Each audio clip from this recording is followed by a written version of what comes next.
기도하겠습니다. 고마우신 아버지 하나님 감사합니다. 이곳 나나이모 지역에 하나님의 귀한 교회를 세우시고 하나님 이곳에 하나님의 놀라운 능력을 나타내 주셔서 하나님 이곳에 있는 많은 영혼들을 통하여 하나님의 영광이 나타나고 하나님의 살아계심이 증거되고 주의 놀라운 역사가 우리 가운데 보여줄 수 있도록 허락해 주셔서 감사합니다. 이 귀한 교회가 하나님의 말씀에 더욱 든든히 서게 하시고 주의 뜻이 아니면 아니오라고 굳게 대답하며 하나님 빨리 대답하는 귀한 심령들 되게 하여 주시옵소서. 이제 우리가 말씀을 읽고 주의 말씀을 배우겠사오니 주께서 말씀하시고 역사하시사 하나님이 어떠하신 분인 것을 우리가 밝게 알고 깨닫게 하여 주시옵소서. 감사를 드리며 예수님의 이름으로 기도했습니다. 너무나 반갑습니다. 여러분들 이렇게 뵙게 돼서 기쁩니다. 저는 이곳에서 토피노 쪽 1시간 정도 떨어진 포트 알버니 지역에서 원주민 선교라고 하는 이조준 교사입니다. 우리 나라의 장로교회하고는 제가 2년 동안 여름 사역을 같이 하고 있습니다. 나라의 우리 장로교회가 우리 학생들이 너무 훈련이 잘 돼 있습니다. 그래서 그 학생들이 정말 아직도 어리잖아요. 그리고 정말 장난칠 것 같고 막 이런 아이들인데 와서 사역을 하는 거 보면 참 얼마나 믿음직스러운지 몰라요. 물론 제가 그때는 이렇게는 얘기를 안 했습니다. 애들한테는 이렇게 얘기를 하는데 부모님 되시고 교회가 되시는 여러분들에게 이렇게 말씀드립니다. 얼마나 귀하게 잘 사역을 하고 있는지 정말 놀랐습니다. 애들이 하나같이 정말 귀하고 고배롭고 아주 자기가 맡은 일들을 얼마나 성실히 잘 감당하는지 모르겠습니다. 각서라고요. 오늘 말씀을 보겠습니다. 오늘 말씀은요, 요한복음입니다. 요한복음은 복음서예요. 신약 성경에는 복음서가 몇 개가 있습니까? 4개가 있습니다. 4개가 있는데 그 중에서 3개가 되면 마태, 마가, 누가는 공간복음이라고 해요. 공간복음. 왜 공간복음이라고 하냐면 같은 시각에서 봤다 그래서 공간복음이라고 해요. 근데 이 요한복음은 조금 특별합니다. 요한복음 쓰인 시기도 좀 달라요. 이 어느 정도 그 기독교가 어느 정도 예수로 말미암은 복음이 어느 정도 빌드업 됐을 때 그 다음에 한 AD 70년경 그때쯤에 써진 것이 요한복음입니다. 요한복음은요 좀 다른 복음하고 어떻게 틀리냐면 작가가 요한이 편집을 했어요. 편집을 했다는 게 자기 마음대로 막 끼워 맞췄다는 게 아니라 복음 안에서 말씀을 순서대로 연차적으로 적지 아니하고 조금 더 이렇게 좀 자기가 원하는 하나님의 말씀을 이렇게 같이 연결을 해서 그래서 자기가 원하고 또 하나님의 성령에 의해서 가르쳐 주신 그 말씀을 잘 엮고 있습니다. 그래서 요한복음은 좀 특별합니다.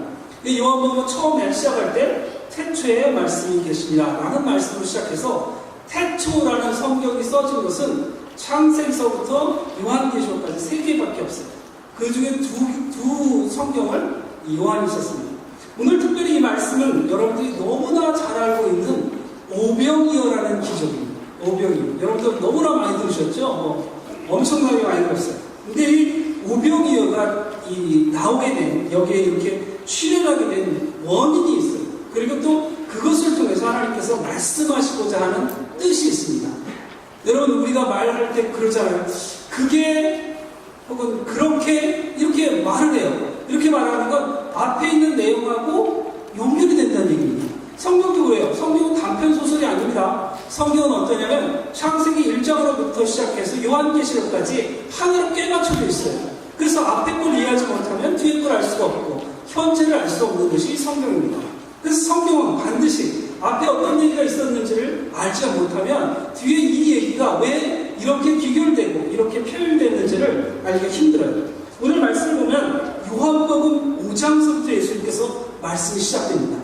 이 요한복음 5장하고 6장은 실은 연결돼 있어요. 같이 붙어져 있습니다. 그런데 시간적으로 같이 일어난 일은 아닙니다. 그런데 특징이 있는데 공통점이 있어요. 그리고 성경 속에서 공통점을 잘 찾아내야 돼요. 공통점을 찾아내야 이 성경이 무슨 얘기를 하는지 알 수가 있습니다. 공통점은 뭐냐면 보시면 5장 1절부터 어떻게 표현이 되냐면 예수님께서 성전에 들어가셨어요. 그리고 베데스다라는 연못을 지나가시고 있었습니다. 이 베데스다라는 연못은요 참 용한 연못이에요.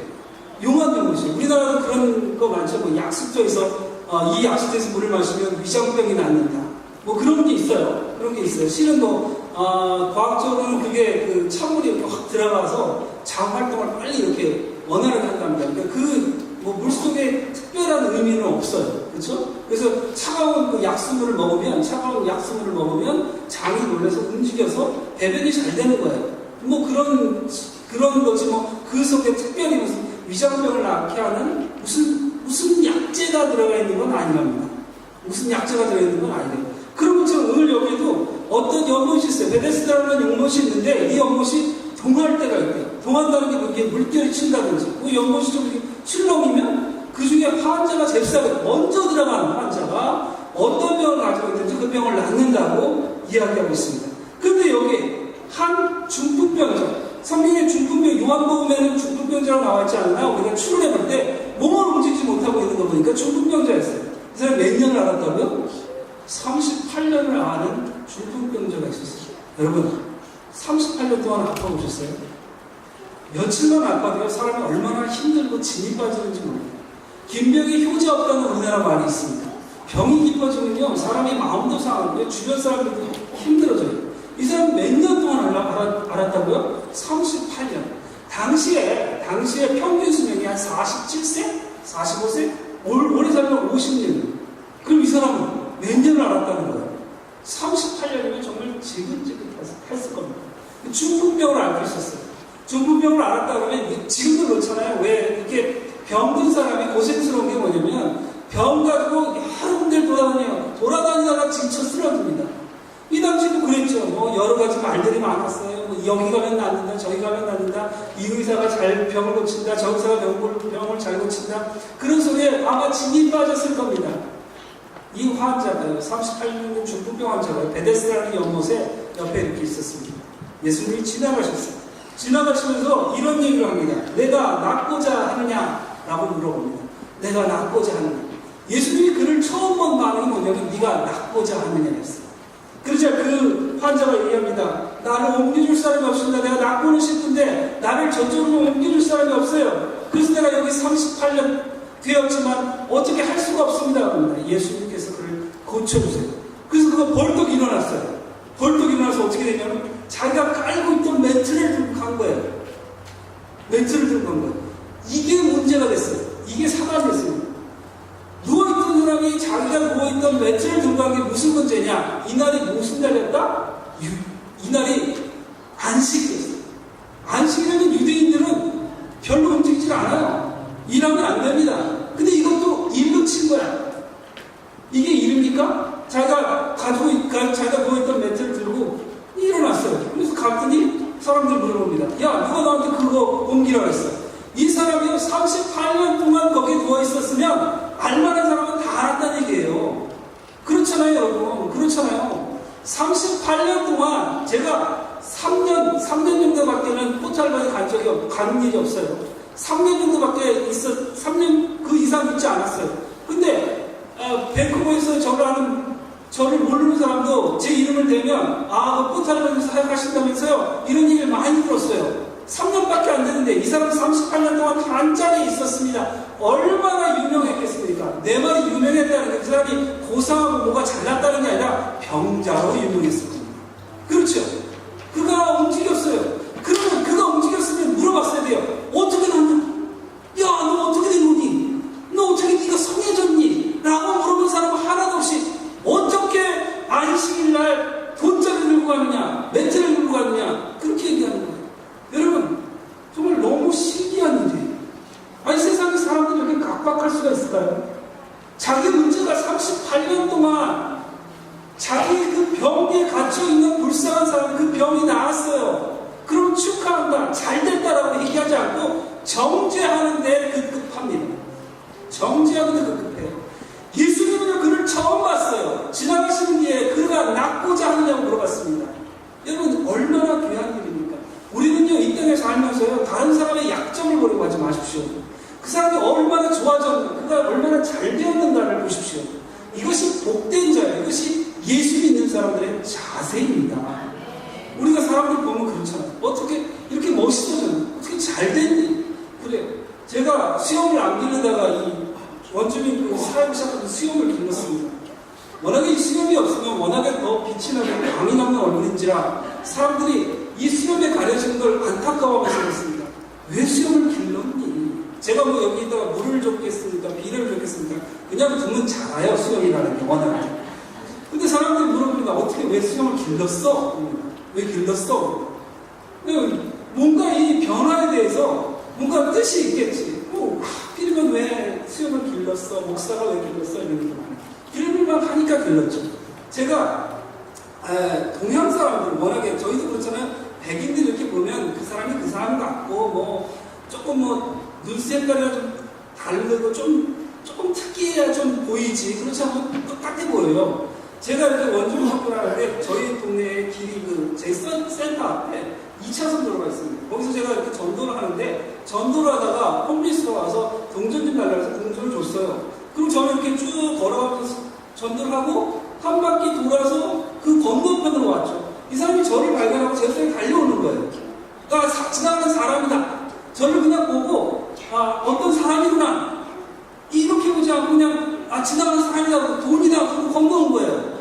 그럼 뭐 많은 사람들이 원주민들한테 제가 인사를 해도 뭐 사람들이 뭐 어떤 사람은 알아보기도 하고 어떤 사람 몰라보기도 하고 그랬습니다. 그래서 제가 특징을 주려고 그리고 특징을 주려고 수염을 길렀어요. 그랬더니 사람들이 그런 얘기를 많이 합니다. 우리는 예수님 속에서요 좋은 걸 볼 줄 알아요. 여러분 좋은 게 얼마나 많습니까? 여러분 저는요 뉴스 보기가 너무 싫어요. 이 세상에 좋은 일이 얼마나 많은지 몰라요. 그렇잖아요. 얼마나 좋은 일이고 선한 일이 많습니까? 그런데 뉴스를 보면요 죄 나쁜 거예요.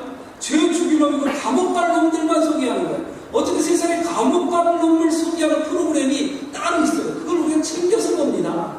이 세상에 좋은 일이 얼마나 많습니까? 여러분 얼마나 좋은 일이 많아요. 어떤 사람이 술주정뱅이였다가 예수 믿고 그 술을 딱 끊어버리고 자기 삶을 올곧게 사는 사람들이 얼마나 많아요. 그렇지 않습니까 여러분? 이 땅에 좋은 일들은요 수두룩하게 많아요. 사람들이 전염성이 있어요. 제가 그걸 한번 정신적으로 생각해봤어요. 사람이 그러잖아요. 걔 누구지? 걔 그러면 나도 걔 이름을 알아. 머릿속에 막 맴돈다. 근데 내가 걔는 뭐지 생각을 못하면 상대편도 생각해내지 못해요. 못하는 경우가 많아요. 이 좀 어떻게 된 게 사람이면 그런 전염성을 가지고 있어요. 내가 그 사람 이름이 뭐지 할 때부터 그 사람 상대편은 내 머릿속에 블락이 딱 걸린 거야. 난 그 사람 이름을 안다니까. 그럼 그 블락이 딱 걸리는 거야. 여러분 이렇게 돼 있어요. 모든 게 전염되도록 돼 있습니다. 선한 일들이요 자꾸 알려지면요 이 세상에 선한 일들이 얼마나 훌륭한 일들이 많은지를 사람들이 알고 자기 몸을 근신하게 하고 선한 일에 자기 삶을 동원시킵니다. 여러분 예수 믿는 사람은요 되도록이면 반드시 이런 일이 없기를 바랍니다. 어쨌거나 그런 일이 있은 후에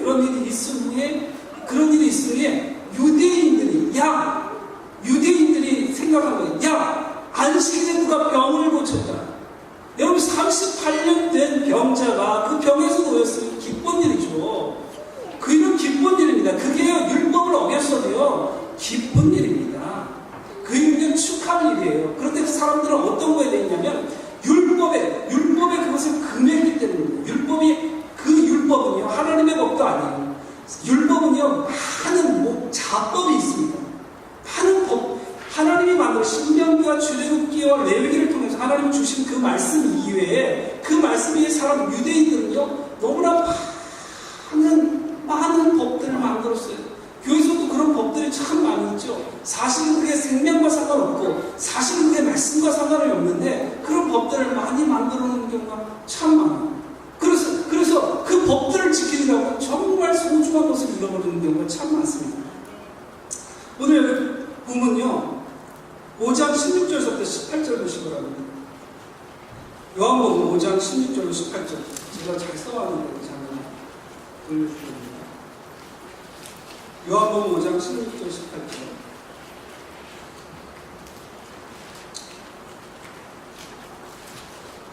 요한복음 5장 16, 18절 그러므로 안식일에 이러한 일을 행하신다. 유대인들이 예수를 어떻게 했다고요? 박해하게 된지라. 이 일로 말미암아서 예수님이 핍박을 당하셨다. 예수님이 이 일로 말미암아 핍박을 당합니다. 예수께서 그들에게 이르시되 내 아버지께서 이제까지 일하시니 나도 일한다 하시매 유대인들이 이로 말미암아 더욱 예수를 죽이고자 하니 이는 안식일을 범할 뿐 아니라 하나님을 자기의 친아버지라 하여 자기를 하나님과 동등으로 삼으심이로라. 이것 때문에 예수님이 핍박을 당합니다. 병자를 고치며 핍박을 당합니다. 그리고 예수님께서 하나님이 일하신 것처럼 일함으로 말미암아 핍박을 받아요. 우리가 예수 믿으면서 착각하는 게 있어요. 예수 믿으면요 뭐가 잘 되는 줄 알아요. 예수 믿으면요 뭐가 좀 훌륭해지는 줄 알아요. 예수 믿으면요 뭔가가 이렇게 쫙 번창하는 줄 알아요. 여러분 예수 믿으면 잘 되지 않습니다. 예수 믿으면요 잘 안 돼요. 그게 하나님의 법입니다. 깜짝 놀라셨죠? 이게 법이에요. 예수님은요 이 땅 가운데 오셔서 하나님이세요. 예수님이 하나님이신데 그분이 이 땅에 오셔서요 그분이 이 땅에 오셔서 당신님이 하나님이심을 밝혔을 때요 사람들이 그 앞에 무릎 꿇지 않았습니다. 심지어 그를 어찌했다고요? 십자가에 죽게 했습니다. 예수님이 십자가에 못 박혀 죽으실 때 바나바라는 강도가 같이 있었는데요. 이스라엘 백성이 유대인들이 빌라도에게 누구를 요청하냐면 누구를 살려달라고 하냐면 예수님 죄가 없으신 예수님이 아니라 바나바를 살리고 차라리 예수를 죽이라고 합니다. 여러분 이 땅 가운데 예수님이 빛으로 이 땅 가운데 오시면 그 빛을 딱 비치면 그 빛으로 말미암아 사람들이 예수께로 붙은 것이 아니라 예수의 말씀에 복종한 것이 아니라 예수님을 거꾸로 십자가에 죽입니다. 여러분 우리가요 이 땅 가운데 예수님의 말씀대로 살면요 잘 안 돼요. 여러분 우리가 예수님의 말씀대로 살잖아요. 그러면 잘 안 됩니다. 우리는 누구라고 부르냐면 우리는 크리스찬이라고 부릅니다. 우리를 예수 믿는 그리스도인이라고 해요. 그리스도인은 어떤 사람이냐면 예수님을 쫓는 자들이에요. 예수님을 쫓아가는 자들이에요. 예수님처럼 사는 사람들입니다. 여러분 예수님이요 이 땅 가운데 오셔서요 잘 되셨습니까? 예수님이 우리가 왜 잘 됐어요? 비명에 가셨죠. 비명에 가셨습니다. 메시아를 학습하게 하는 그 이스라엘인들의 손에 의해서 십자가에 짐승처럼 죽으셨어요. 여러분 이 땅 가운데 우리가 말씀대로 살면요 잘 되지 않을 겁니다. 이 땅 가운데 말씀대로 살면요 여러분 힘들 겁니다. 그것이 복음의 약속입니다. 그래서요 우리의 많은 믿음의 선지자들이 우리 많은 믿음의 선배들이요 예수로 말미암아 고난을 당하시고 그들이 죽음을 당하시고 그들의 삶의 위태로움과 보복을 당하고 어려움을 겪었습니다. 여러분 예수 믿는 것은요 그러한 일입니다. 예수 믿는 것은요 힘든 일입니다. 예수님의 말씀을 증거하는 것은요 더더욱 힘듭니다. 그 일로 말미암아 사람들이 여러분을 미워할 것입니다. 예수님께서도 당신님이 계실 때 말씀하시기를 내가 이 땅 가운데 화평주로 왔는 줄 아느냐 며느리와 시어머니를 이간질시키고 예수 믿음으로 말미암아 여러분 그런 일들이 우리 가운데 너무나 많잖아요.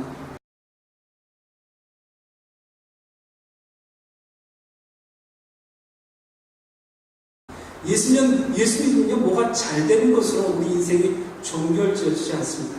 여기 이것처럼요 여기 이 말씀처럼요 예수님이 하나님의 말씀을 증거하고 하나님의 능력을 나타내자 유대인들이 뭘 시작했다고요? 박해를 시작했습니다. 그리고 그들이 심지어 어떻게 하기로 했냐면요 예수님을 죽이려고까지 했습니다. 왜? 안식일에 38년 된 환자를 고쳤기 때문에 그들의 율법을 어겼기 때문에 하나님이 율법이 아니에요.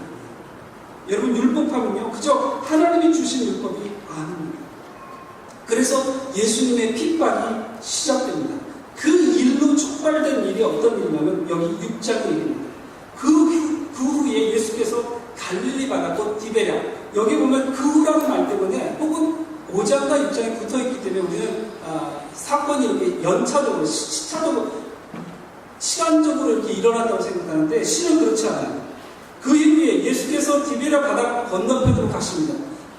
여기 그 예루살렘에서 디베랴 갈릴리 바다까지는 한 100여 킬로 정도 떨어져 있어요. 당시 군인이 걸어가는 보폭으로 걸어가면 한 33km를 하루 정도 걸을 수 있다고 합니다. 근데 같은 6월절, 물론 6월절이 7일 동안 계속돼서 그렇게 볼 수도 있습니다만 사실은 동떨어져 있어요. 그런데도 6월절과 여기 6월절을 동일시해서 끄집어낸 이유가 있어요. 예수님께서 그 일 후에 갈릴리 바다로 디베랴 바다 건너편에 가시니까 큰 무리들이 그리고 병자들이 예수님께로 모였습니다. 많은 사람들이 예수님께로 모였다는 얘기예요. 많은 사람들이 예수님께 모여서 사람들이 갖고 싶은 게 있었어요. 예수님한테 원하는 게 있었어요. 뭐가? 병자들이 그 병을 고침받기를 원했습니다. 예수님 앞에 병을 고침받기를 원해서 많은 사람들이 예수님께로 왔어요. 4절에 보니까 6장 4절에 보니까 마침 유대인의 명절 6월절이 가까운지 6월절이 가까웠습니다. 유대인들에게 가장 큰 명절은 뭐냐면 6월절이에요. 6월절은 여러분들도 잘 알다시피 모세와 그리고 이스라엘 백성이 애굽 땅에서 종으로 살다가 그리고 맨 마지막 환난으로 말미암아 10가지 재난으로 말미암아 애굽에서 그들을 모아주는 일로 시작된 6월절입니다. 출애굽기 12장 6절로 11절을 보시기 바랍니다. 제가 찾아놨는데요. 제가 읽겠습니다. 이달 열 나흘까지 간직하였다가 해 질 때에 이스라엘이 그 양을 잡고 이 6월절에서 가장 중요한 게 뭐냐면 양을 잡는 겁니다. 양을 잡고 그 피를 양을 잡은 집 좌우 문설주와 임방에 바라 그 밤에 그 고기를 불에 구워 무교병과 쓴나물과 아울러 먹되 날것으로나 물에 삶아서 먹지 말고 머리와 다리와 내장을 다 불에 구워 먹고 아침까지 남겨두지 말며 아침까지 남겨둔 것은 곧 불사르라. 너희는 그것을 이렇게 먹을지니 허리를 띠를 띠고 발에 신을 신고 손에 지팡이를 잡고 급히 먹으라. 이것이 여호와의 6월절이라. 6월절은요, 유대인들이 이 당시에 1500년 전, 예수님 오신 지 1500년 전서부터 시작돼서 지금까지 지켜지고 있는 아주 유대인의 큰 명절이에요. 큰 명절입니다. 이 명절을 지키는데 하나님께서 직접 이들에게 이 명절을 어떻게 지켜야 될지를 얘기하는데 어떤 얘기냐면 양을 잡아서 먹는 얘기예요. 먹는 얘기. 어떻게 잡아 먹을 것이냐, 어떤 방법으로 먹을 것이냐, 어떻게 먹을 것이냐에 대해서 먹을 거에 대해서 계속해서 얘기를 하십니다. 이 먹는 게 굉장히 중요하구나라는 걸 알 수 있어요. 오늘 여기는 오병이어라는 건 먹는 것에 관해서 얘기하는 것입니다. 먹는다는 것은요, 우리의 생명을 연장시키는 겁니다. 우리의 생명을 존속시키는 우리 삶 속에 있어서 굉장히 중요한 일이에요. 먹는 건 뭐 이렇게 천하지도 않고요. 먹는 건 나쁜 일도 아닙니다. 먹어야 됩니다. 우리가 먹어야지 생명을 연장시킬 수 있습니다. 우리가 성전, 이스라엘의 가장 중요한 장소가 뭐냐면 성전이에요. 성전. 예수님이 오시기 전에 가장 중요하게 여겼던 게 성전이에요. 성전이 왜 중요합니까? 성전이 왜 중요해요? 멋있는 건물이기 때문에요. 성전이 왜 중요하냐면 성전 안에는 성소와 지성소가 있어요. 지성소는요, 지성소에는 뭐가 있냐면 법궤가 들어가 있습니다. 법궤. 이스라엘 백성들이 법궤를 굉장히 중요시 여겨요. 지금도 이스라엘이 성전을 짓지 못하는 게, 예루살렘 성전을 짓지 못하는 게 여러 가지 이유가 있는데 그 중에 하나가 뭐냐면 법궤를 아직 못 찾았대요. 모세가 만든 법궤를 아직 못 찾았기 때문입니다. 그 법궤를 찾으면 예루살렘 성전이 지어질 거예요. 그렇게 되면 뭐 크게 난리 나겠죠. 팔레스타인이 지금도 아직도 문제가 많은데 법궤를 찾으면 큰 일이 일어나겠죠. 그 법궤가 왜 중요하냐? 그 법궤는요, 예수님을 표현하는 아주 중요한 수단입니다. 그 법궤 속에는요, 3가지 중요한 물건이 들어있어요. 첫 번째는 뭐예요? 만나가 항아리가 됐습니다. 만나 항아리는요, 만나는요, 인류 역사에 있어서 딱 40년 동안만 이스라엘 사람들이 광야에서 살 때에 하늘에서 내려줬던 신령한 양식입니다. 이 양식은요, 이스라엘 사람들이 굉장히 중요하게 생각해요. 이 양식을 되게 중요하게 생각할 뿐 아니라 이것이 정말 소중한 것입니다. 그래서 이 하늘의 양식을 얘기하는, 예수님을 얘기하는 만나 항아리가 되거든요. 두 번째는 아론의 쌍단 지팡이가 있어요. 지팡이는 살아있는 나무로 만듭니까? 죽은 나무로 만듭니까? 여기서부터 살아있는 나무라고 곤란해집니다. 죽은 나무로 만들죠. 죽은 나무로 만들어요. 죽은 나무에 싹이 폈다는 건 뭐냐면 예수님의 부활을 얘기하는 거예요. 그리고 또 뭐가 들어있어요? 있어요? 돌파. 하나님과 이스라엘이요 계약을 맺습니다. 우리 계약을 맺는다는 게 굉장히 중요해요. 하나님이 어떤 계약을 맺냐면 너희가 이 10가지 조항을 지키면 내가 너희들을 보호할 것이다. 내가 너희를 이방의 객이 아닌 왕으로 삼아줄 것이다. 열국의 왕으로 삼아주실 거다 하는 약속이에요. 이 약속은 굉장히 중요합니다. 이스라엘 백성들이요 사실 광야에서요 40년 동안 광야에서 살았어요. 40년 동안 광야에서 살 때요 그들에게 변변한 병장이 하나 없었습니다. 그들에게 변변한 무기 하나 없었어요. 그런데 하나님이 40년 동안을 그들을 지켜주십니다. 그들이 군대가 있든지 없든지. 이 사실이 굉장히 중요합니다. 이스라엘 백성이요 군대가 강성해서가 아니에요. 군대가 요만큼 있었는데 그 군대를 가지고 하나님이 이용하신 것도 아니에요. 그들이 군대가 있든지 없든지 그들을 이방의 손에서 지키셨어요. 어쩔 때는 적군이 쳐들어왔어도 자기들끼리 싸우다가 끝나기도 하고요. 어쩔 때는요 그들이 환청이 들어 다 도망가기도 했어요. 여러분 우리의 삶이요 이와 같습니다. 우리의 삶이요 하나님이 지켜주시면 하는 것은 너희가 가지고 있는 그것을 통해 지켜주신다는 게 아니에요. 너희가 가지고 있는 그것을 빌미로 해서 그걸 종잣돈으로 써서 그걸 종잣물로 써서 펌프가 있는데 그 펌프에 물 한 바가지를 부으면 그 다음에 물이 터져 나오는 게 아니라 하나님의 약속은 뭐냐면 하나님의 약속은요 너희들이 군대가 있든지 없든지 내가 지켜준다는 거예요. 지켜준다는 겁니다. 오늘 여기 이 말씀이요 마찬가지 얘기입니다. 마찬가지 얘기. 여기에요 몇 명이 있었다고요? 예수님의 말씀을 들으러 온 사람이 5,000명 있었어요.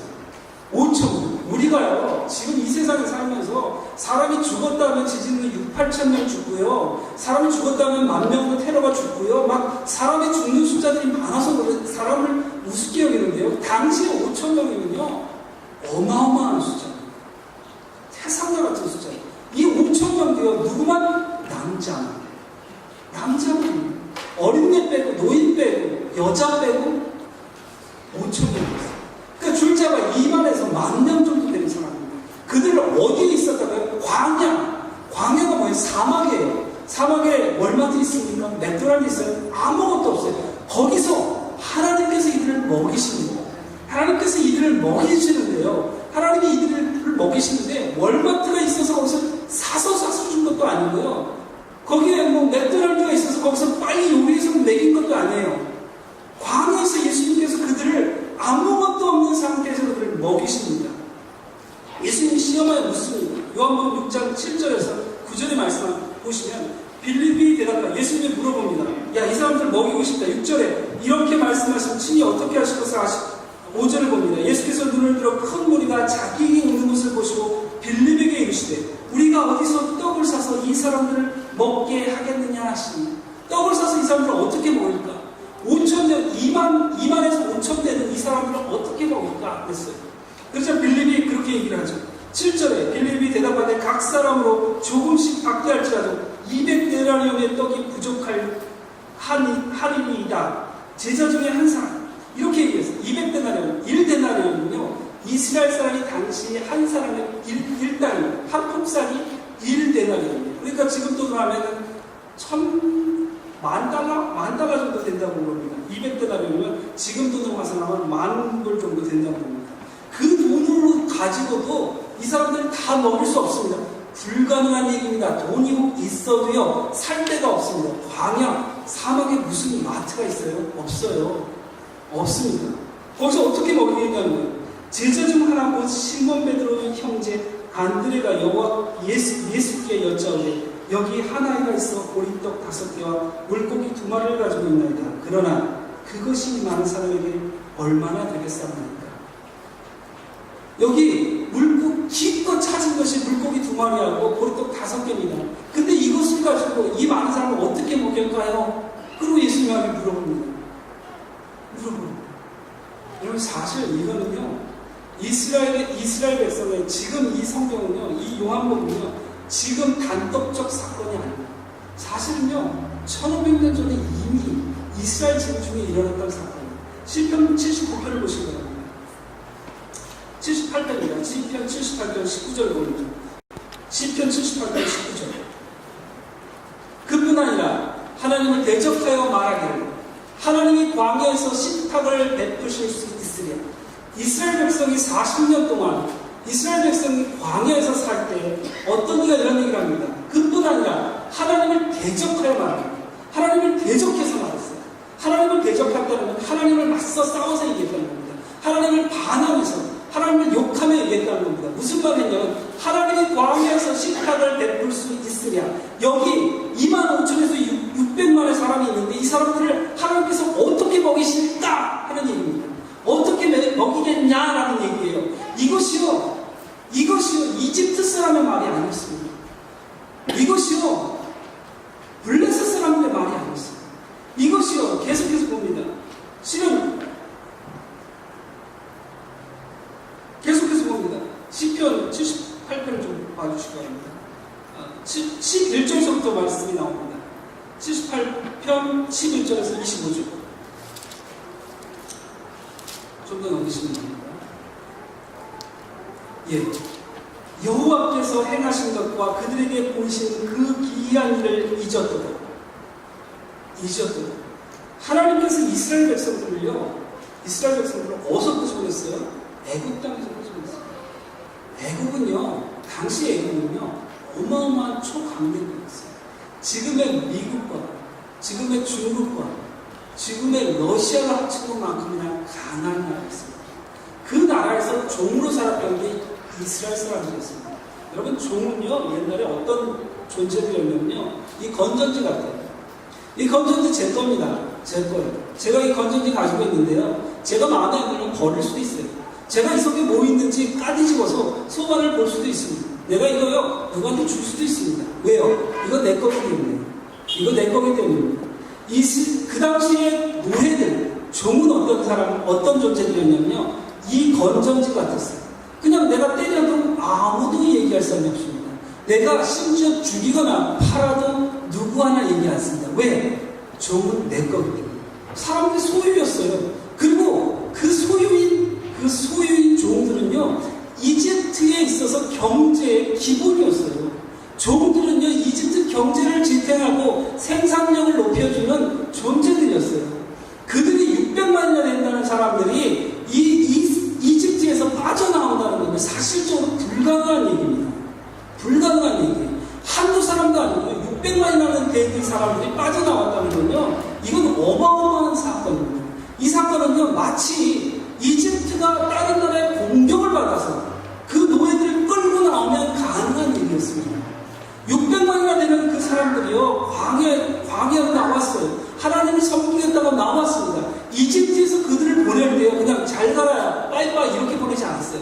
자기들이 가지고 있는 금은 각종 기명을 그들에게 다 주면서 속히 나가라, 빨리 나가라, 내쫓듯이 내보냈어요. 이 일이 어떻게 이루어졌냐면 10가지 재앙으로 인해서 이스라엘 사람들이 그 이집트에서 나올 수 있었어요. 놀라운 사건이었죠. 여러분 상상해보세요. 하늘에 오늘 아침에 딱 봤는데 구름이 딱 떠 있어요. 구름이 딱 떠 있는데 그 구름이 진짜만한 구름이 떠 있는데 그 구름이 훨훨 탄다고 생각해 보십시오. 훨훨 탄다고 생각해 보세요. 그럼 얼마나 놀라겠어요. 사진을 찍어서 신문사에 보내고 많은 사람들이 그걸 회자되고 그 일이 무슨 일이었나, 그게 어떻게 일어난 일인가, 그게 역사에 남는 일이에요. 그게 역사에 남을 일이죠. 진채만한 구름이요, 하늘에서 불타고요, 깜짝 놀랄 일입니다. 근데 이스라엘이 40년 동안 이스라엘이 어디를 가든지 사막 가운데서 그들이 잘 때 하늘에 불기둥이 나서 그들을 보호해줬다고. 여러분, 당시에 그 일이 얼마나 놀라운 일입니까? 지금 그냥 집채만이 아니라 이 탁자만한 구름에 불이 하늘에 떠 있어도요, 깜짝 놀랄 일입니다. 그런데 이집트에서 종으로 살던 400년 동안 종으로 살던 이스라엘 사람들이 광야에 나왔을 때 하늘에 구름 기둥이 그 장막의 600만을 다 덮을 정도로 불기둥이 났다면 얼마나 놀라운 일이에요. 이스라엘이 그걸 보고 살았다고요. 그걸 봤어요. 그걸 봤는데도 그들이 여호와의 행하신 것과 그들에게 보이신 그 기이한을 잊어버렸어요. 예수 믿는 사람들이요, 제일 잘하는 건 잊어버려요. 예수 믿는 사람들이 참 썩기 전이죠. 이게 잊어버리는 게, 남이 나한테 잘못한 거, 이런 거, 그럼 내가 실수하고, 이런 거, 남들이 나한테 실수하고, 이런 건 죽어도 안 잊어버리죠. 죽어도 안 잊어버려요. 여자들이 언제 기억력이 제일 좋다? 아기 가졌어요. 아기 가졌을 때 기억력이 제일 좋대잖아요. 남편이 보고 안 사줘도 기억하고, 꼭 평생 그거 읽으면 돼. 그런 거 기억 말고 남편이 뭐 잘해준 거 이런 거 기억하시면 안 되는 거예요. 사람들 특징이 그거예요. 이 이스라엘 사람들도요, 하나님이 행하신 그 놀라운 일을요, 잊어버렸어요. 여러분, 우리가요, 하나님 안에서, 여러분, 가만히 곰곰이 생각해 보세요. 하나님 앞에 받은 은혜가 얼마나 많은지. 여러분, 우리가 살아있는 것 자체가, 이 살아있는 자체가 은혜예요. 지금 제가 드리는 말씀은요, 복음은 아니고, 말씀은 아니고, 이스라엘의 전설입니다.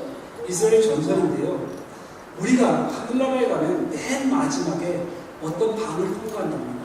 그 방이 이름이 마지막 통곡의 방이라는 방입니다. 그 방에 천국의 바로 문전에서 우리가 그 방을 들어가게 된답니다.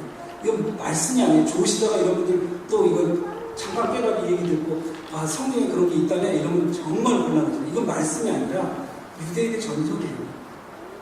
천국에 가기 바로 마지막 전에 마지막 통곡의 방이라는 것을 우리가 들어갑니다. 그것을 들어가면요, 우리가 이 땅에서 하나님의 은혜로 산 것들이 다 보여지는데 우리가 미처 깨달지 못하는 거. 왜 그런 거 있잖아요. 우리가 미처 깨달지 못한 하나님의 보호하심과 인도하심, 그것을 마지막으로 보고 통곡을 하고 눈물을 닦고 천국에 가랍니다. 여러분, 우리가요, 실제적으로 우리가 느끼는 거 있잖아요. 하나님이 그거 하셨어. 그거 분명히 하나님이 하셨어. 그런 거 말고도요, 우리가 이렇게 살아있도록 만든 거는요, 하나님의 놀라우신 은혜입니다. 근데 우리는 이걸 잊어버려요. 그리고 조금만 힘들고 어려우면 탄식합니다. 탄식. 제가 한국에 있을 때 장로님이 계셨는데, 그 장로님이 돈이 좀 많으신 분이었어요. 돈이 좀 많은 장로님이셨는데, 그 장로님이 아들이 있어요. 아들이 있는데, 그 아들이 한량이라 별로 일도 안 하고 그냥 아버지가 사준 타워팰리스, 뭐 매덕 가는 타워팰리스에서 살면서 BMW 타고 갑니다. 그 아들이요, 아빠가 뭐라고 하면 항상 하는 얘기가 그래요. 아빠가 나한테 해준 게 뭐 있어요? 지가 살고 있는 타워팰리스 몇십억짜리, 뭐 몇십억이니까 몇백억이니까 얼마인지 모르겠어요. 아무튼 거기서 살고, 한국에서 BMW 몰고, 남들이 원하는 모든 것을 다 갖췄으면서도 한다는 소리가 그거예요. 아빠가 나한테 해준 게 뭐 있어? 아빠가 해준 게 나한테 뭐 있어? 우리도요, 하나님 앞에 사실 그런 얘기 할 때가 많아요. 하나님이 이런 어려움이 왜 저한테 닥칩니까? 여러분, 그 문제요, 하나님이 이겨내게 하실 거예요. 그 문제를 하나님이 해결해 주실 것입니다. 근데 우리는요, 그 문제 앞에서 그런 얘기를 할 때가 많아요. 이스라엘 사람들도 이 기약을 잊어버렸어요. 13절에 그가 바다를 갈라 물을 무더기같이 서게 하시고 그들을 지나게 하셨으며, 낮에는 구름으로 밤에는 불빛으로 인도하셨으며, 광야에서 반석을 쪼개시고. 하나님이 이스라엘 백성을 공급하실 때요, 하나님이 이스라엘 백성들을 공급하실 때 무엇이 있는 가운데 공급하지 않았다고요. 반석은 뭐예요? 큰 바위예요. 거기서 물이 솟을 수 있습니까? 거기서는 물이 나올 수가 없어요. 거기서는 물이 나올 수가 없다니까요. 그런데 하나님이 그 반석을 쪼개시고 매우 깊은 곳에서 나오는 물처럼 흡족하게 마시게 하시며, 또 바위에서 시내를 내어 물이 강같이 흐르게 하셨으나 그들이 계속해서 하나님께 범죄하여 메마른 땅에서 지존자를 배반하였다. 그들의 탐욕대로 음식을 구하여 그들의 심중에 하나님을 시험하였으며 그뿐 아니라 하나님을 대적하여 말하기를 하나님이 광야에서 심판을 베풀 수 있으리라.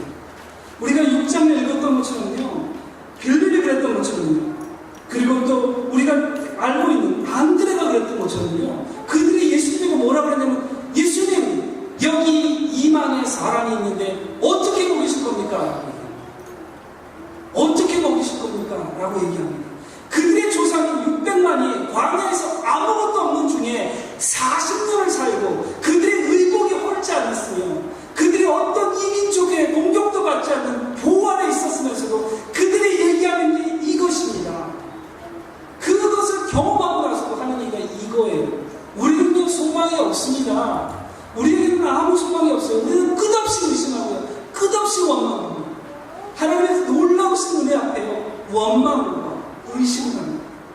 그러면 하는 얘기가 이거예요. 그뿐 아니라 하나님을 대적하여 말하기를 하나님이 광야에서 식탁을 베풀 수 있으랴. 이것이 이방 족속 블레셋의 얘기가 아니라니까요. 이것이 이집트 사람들의 얘기가 아니에요. 이것이 예수님의 부활, 하나님의 부활에 40년을 광야에서 살았던 이스라엘 백성의 증언입니다. 어떻게 이 광야에서 이 600만을 먹이겠냐는 거예요. 그 자손들이, 그 자손 빌립이요, 그 자손 안드레가요, 예수님 앞에 얘기합니다. 예수님 여기 이만의 사람이 있는데 이 사람들을 이 광야에서 어떻게 먹이시겠습니까? 우리가 예수님 앞에 하는 질문이 이겁니다. 하나님 안 된다고 하고요. 하나님 다 막혔는데요. 하나님 모든 게 다 나를 애워싸듯이 막았는데요. 이 일이 잘 될 것 같습니까? 주님, 안 됩니다. 안 됩니다. 탄식합니다. 여러분, 예수님이 이 앞에서 보란 듯이 그 200만을 다 먹이고 2만을 다 먹이고 남긴 게 몇 개라고요? 12방 숫자. 성경에서 10이라는 숫자는요, 완벽한 숫자를 얘기합니다. 하나님이 그들을 흡족히 모셨어요. 여러분, 이스라엘 백성들이요, 40년 광야에서 그들이 농사를 졌겠습니까? 물고기 잡아 먹었겠습니까? 그들이 40년 동안 살았는데 그저 연명하지 않았습니다.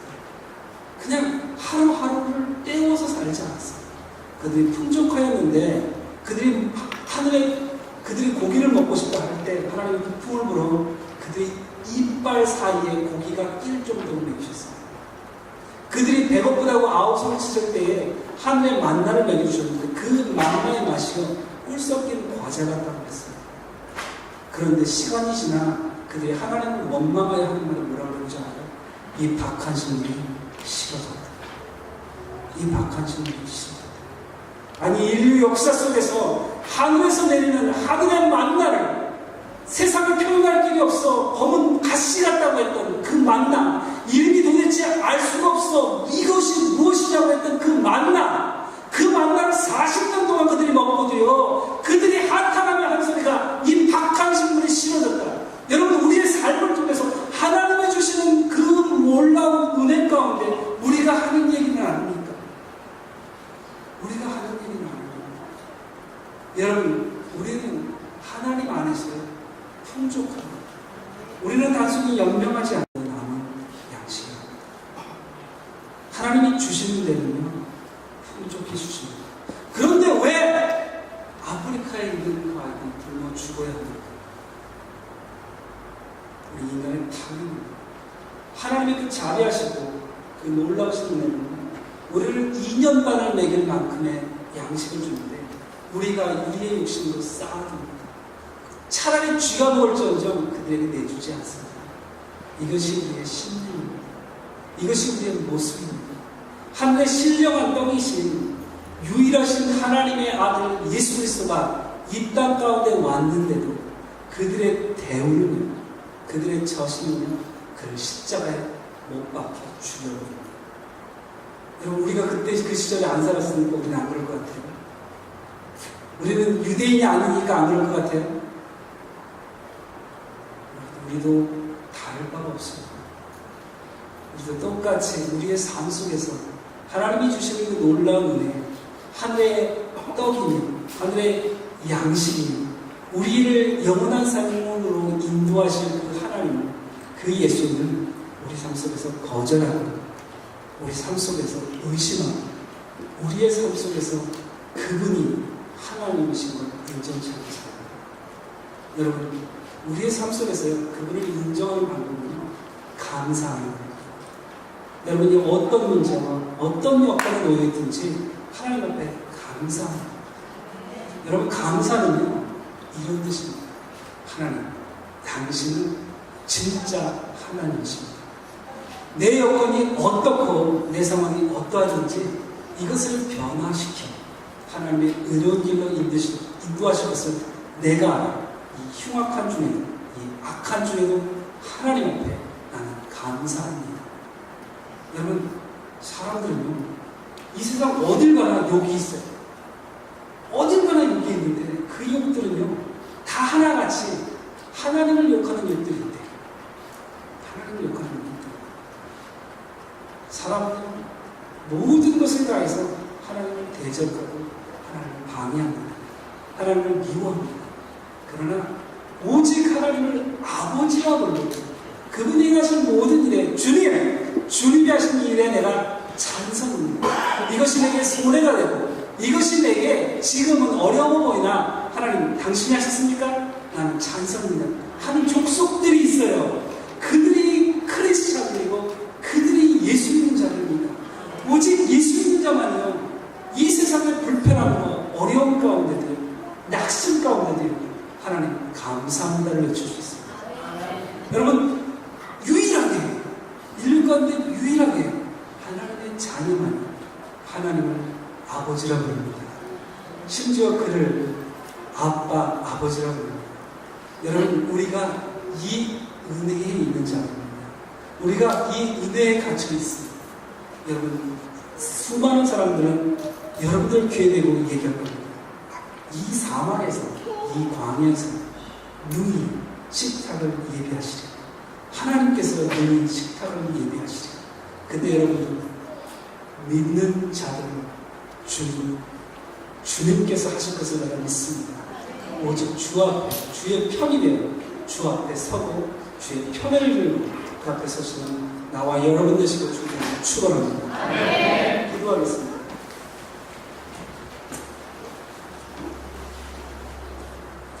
하나님, 우리의 삶이 메마르고 우리의 삶이 피곤하여 필시 사막과 같아 이 땅을 광야라 합니다. 하나님, 우리가 이 광야를 살지언정 하나님의 그 놀라우신 은혜와 그 감당할 수 없는 은총으로 말미암아 우리가 이 땅에 연명하여 사는 것이 아니라 주의 놀라운 은혜로 풍족히 삽니다. 하나님, 이 놀라우신 은혜 앞에 우리가 잠시 잠깐 느끼는 어려움과 낙심 앞에 우리가 한숨을 쉬고 저들의 편에 서지 않게 하시고 오직 주의 편에 서고 주의 손을 들어 주님 감사합니다. 주님 하나님이십니다. 라고 외치는 귀한 믿음의 사람들 되게 하여 주시옵소서. 우리가 미천하고 연약하여 어찌할 줄 모르고 어떻게 해야 하나님께 영광이 될지 알지 못하고 하나님 그 놀라우신 은혜와 은총을 우리를 자녀 삼아 주셨사오니 우리로 말미암아 하나님이 하나님으로 드러나게 하시고 우리로 말미암아 예수의 놀라운 은혜가 나타나게 하여 주시옵소서. 주님, 우리가 하나님의 자녀인 것을 오늘도 어제같이 고백하는 믿음의 사람들 되게 하여 주시옵소서. 해서 내일 주의 나라 갈 때까지 주께서 우리의 주님인 것을 변치 않고 믿는 오직 유일한 자들이 되게 하여 주시옵소서. 감사를 드리며 예수님의 이름으로 기도했습니다. 아멘.